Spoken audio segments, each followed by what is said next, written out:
Nobody on Pinewood Drive trusted the quiet man at the end of the street. His name was James Rivera. He drove an old pickup truck that made loud noises. His hands were always dirty with black grease. He wore the same blue work clothes every single day. The neighbors in Oakwood Springs didn't like that. They wanted everyone to look clean and perfect. James worked at a tiny car shop outside of town. Most people didn't even know it existed. He fixed cars that other mechanics said were impossible to fix. Old cars, strange cars, cars that nobody made parts for anymore. One Thursday evening, everything changed. James drove home with something huge in his truck. It was a big wooden box, tied down with old ropes. He parked in front of the small house. Then he got out, stretched his tired back, and lifted the heavy box like it weighed nothing. He carried it into his backyard. Mrs. Patterson, across the street, saw everything. She grabbed her phone and started recording. "What is he doing?" she whispered to her husband. Mr. Chun, who lived 2 houses down, stopped watering his lawn. He stared with angry eyes. A little girl on a pink bike rode closer to look. Her mom yanked her away fast. "Stay away from there, sweetie." 2 days later, James came home with 3 more boxes. This time, there was also a rusty engine sitting in his truck. It looked ancient and dirty. James carefully unloaded everything and carried each piece into his backyard. By Sunday, his yard looked completely different. Metal parts sat lined up against his fence. Some were wrapped in plastic. Others were covered with old blankets. Each one had a small paper tag with numbers written in black marker. It didn't look like garbage. It looked organized, like a library, but for car parts. But the neighbors didn't see it that way. On the neighborhood chat app, messages started popping up. "Did you see what James is doing? His yard looks like a junkyard. This is embarrassing. Our street used to be so nice. Someone needs to stop him before it gets worse." At the next HOA meeting, James's address appeared on the agenda. Mrs. Patterson showed everyone the photos she had secretly taken. The president of the HOA, a stern woman named Linda, shook her head in disgust. "This is unacceptable," Linda announced. "We have rules for a reason." "It's an eyesore," someone else agreed. "What if it attracts rats?" Another person worried. Nobody at that meeting had ever talked to James. Not once. They didn't know that he worked extra hours to help people who couldn't afford expensive repairs. They didn't know about the single mother whose car he fixed for free so she could drive to work. They didn't know that those rusty parts were actually rare treasures that most mechanics would never find. All the neighbors cared about was that his yard looked different from theirs, and different scared them. So the laughing started, the pointing, the whispers. James kept bringing more parts home anyway. Every single week, his truck would return with something new: strange engines, odd-shaped metal pieces, boxes that rattled when he carried them. The neighbors watched from their windows. They recorded videos. They sent messages to each other late at night. "He's building something," one person typed. "But what?" another responded. Nobody knew the answer. But none of them knew what James was really building or why it would soon save someone very, very important. The first warning letter arrived on a Monday morning. James found it tucked inside his mailbox. It was printed on bright yellow paper that hurt his eyes. The words were cold and mean. "Your property is breaking neighborhood rules. Remove all car parts within 30 days. If you don't obey, we will take action." James read it once on his front porch. His jaw tightened. A lawnmower hummed somewhere down the street. A dog barked. Behind a window curtain, Mrs. Patterson's phone was recording him, waiting to see what he would do. James folded the letter carefully. He set it on his table. Then he walked back to his yard and kept working. The parts stayed. New ones kept coming. Every time his truck rattled home with another box, more neighbors came outside to watch and whisper. "He's ignoring us on purpose," Mr. Chin said angrily. "Who does he think he is?" Linda muttered. The jokes got meaner. The stares got colder. Nobody waved at James anymore. When he walked his mailbox, people turned away. Kids were told not to go near his house. James was alone. 3 weeks later, Everything exploded. Linda arrived at his door with 2 police officers. The morning sun made her clipboard shine like a weapon. She didn't smile. The officers didn't either. "Mr. Rivera," Linda said sharply, "you ignored our warnings. Now we need to inspect your property." One officer stepped forward. "Sir, we have to look at your backyard." James nodded slowly. He didn't argue. He led them through the side gate. The metal hinges made a long, scraping sound that seemed louder than it should be. Inside, his parts sat perfectly organized, labeled, clean, sorted by size and type. Sunlight bounced off the shiny metal. But Linda didn't see organization. She saw a case she could win. She pointed at a polished engine piece, like it was dangerous. "This is completely unsafe for a neighborhood with children." One officer knelt down near a row of car parts. He touched them gently. He looked tired, not angry. "That's a lot of equipment, sir.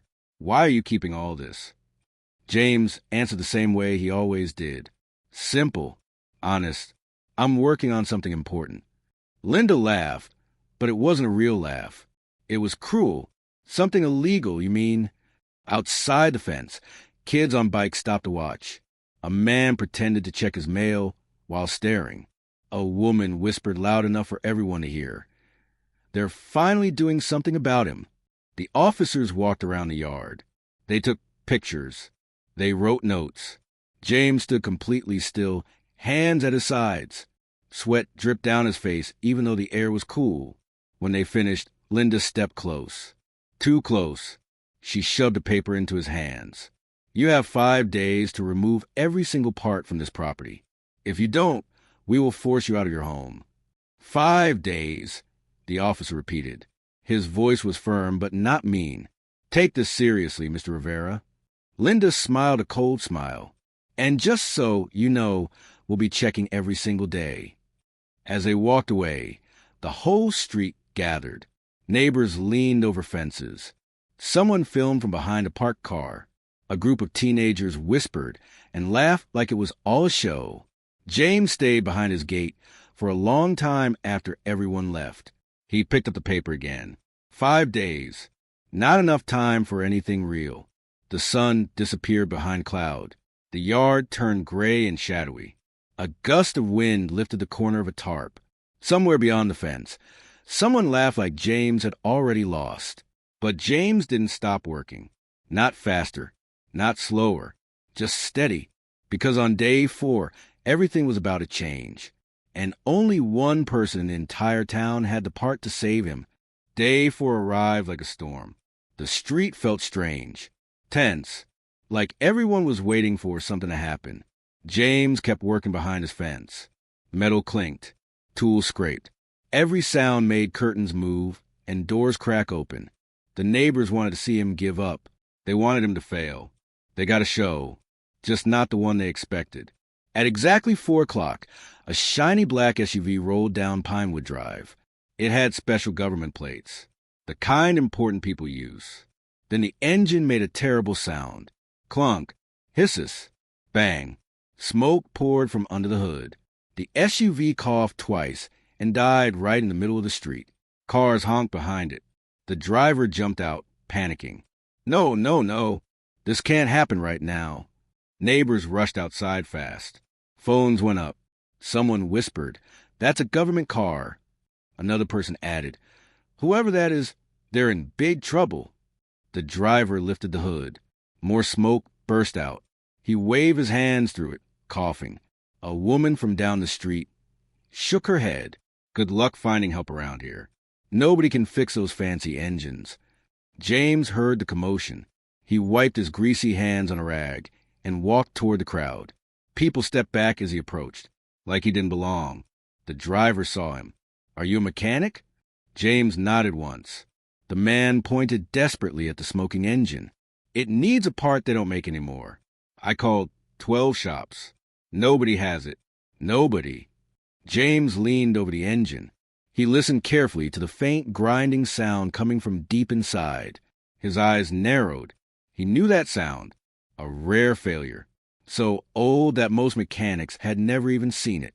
Without saying a word, James turned and walked back to his house. The crowd murmured. Where's he going? Did he give up? I told you he's a fake. But James returned 60 seconds later holding a sealed package. The crowd went silent. He opened the package carefully. Inside was the exact part the SUV needed. Shiny. Perfect. Impossible to find. How does he have that? Someone whispered. That's a 20-year-old part. Another person gasped. James worked fast. His hands moved like a surgeon's. He removed the broken part and installed the rare one. 3 minutes. That's all it took. He wiped his hands and stepped back. Try it now. The driver turned the key. The engine roared to life. Smooth. Perfect. No smoke. No grinding. Pure power. The driver's face showed pure shock and relief. You just saved my career. Then he did something nobody expected. He shook James's hand hard and spoke loud enough for everyone to hear. I'm Senator Mike Thornton. I was on my way to the most important meeting of my life. You just saved me. He turned to face the crowd. This man is a hero. Everyone needs to know what he does. A teenager had filmed the entire thing. Within minutes, the video exploded online. Local mechanics saved Senator with impossible repair. Strangers started arriving. People with broken cars. Families with old vehicles nobody else could fix. They lined up at James's gate like he was the only doctor in town. But then Linda, the HOA president, pushed through the crowd. Her face was red with anger. Mr. Rivera, your deadline is tomorrow. None of this changes anything. Everything must go. Before she could finish, an old man stepped between them. He held a worn folder tight against his chest. My grandson needs a heart operation. We've been trying to sell our vintage car to pay for it, but it's broken. Every mechanic said it's impossible to fix. This man is our last hope. More voices rose up. He helped my mother when her car died, and she couldn't get to her job. He's the only one who could fix my truck. You people judged him without ever talking to him. Even kids pushed forward wide-eyed, like they discovered a superhero living on their street. Linda tried to speak again, but nobody listened. Phones recorded her angry face. Her power was melting away like ice in the sun. Senator Thornton stepped forward. Ma'am, this man just performed a miracle. If your HOA tries to remove him, I'll make sure every news station in America knows about it. Linda's face went pale. Then something magical happened.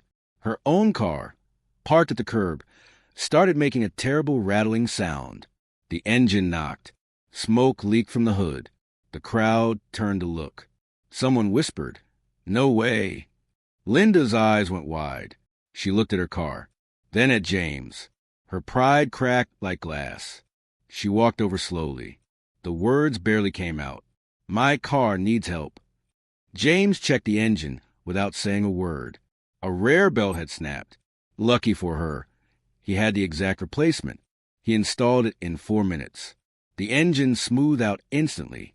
Linda's shoulders dropped. All her anger disappeared. Thank you, she whispered. She actually meant it. The police officers who came to threaten James now stood watching with smiles. One of them spoke up. Given what we've seen today, the HOA is officially withdrawing the eviction order. Mr. Rivera, you can keep your equipment. You're helping people. That's what matters. By sunset, the street had transformed. People brought James sandwiches and cold drinks. Kids waved at him from their bikes. A group of neighbors offered to help him build better shelves to organize his parts. The same people who mocked him now treated him like family. James stood in his yard as the sun painted the sky orange and pink. The smell of oil and metal surrounded him. The pressure was gone. The laughter had changed to respect.